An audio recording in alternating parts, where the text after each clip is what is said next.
আল জাজিরায় কথা বলা সেই তরুণীর সঙ্গে কি সম্পর্ক জানালেন উপদেষ্টা নাহিদ। হাসপাতালে ভর্তি থাকাকালে বোন পরিচয় দিয়ে গণমাধ্যমে বক্তব্য দেওয়া ফাতেমা তাসনিমের সঙ্গে কি সম্পর্ক তা জানিয়েছেন অন্তর্বর্তী সরকারের উপদেষ্টা নাহিদ ইসলাম। তার বোন পরিচয়ে ফাতেমা তাসনিম বিশেষ বিবেচনায় কানাডার বাংলাদেশ মিশনের পাবলিক রিলেশন অফিসার হিসেবে নিয়োগ পেয়েছেন, এমন একটি দাবিও ভাইরাল হয়।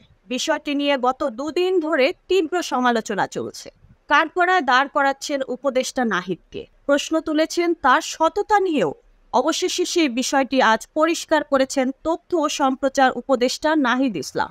বৃহস্পতিবার 12 সেপ্টেম্বর সচিবালয়ে সাংবাদিকদের সঙ্গে আলাপকালে তিনি বলেন, ফাতিমা তাসনিম নামে যে নারী আমার বোন পরিচয়ে আল জাজিরা সহ বিভিন্ন গণমাধ্যমের সঙ্গে কথা বলেছেন, তিনি আমার বোন নন। আমার নিজের কোনো বোনই নেই, আমরা দুই ভাই।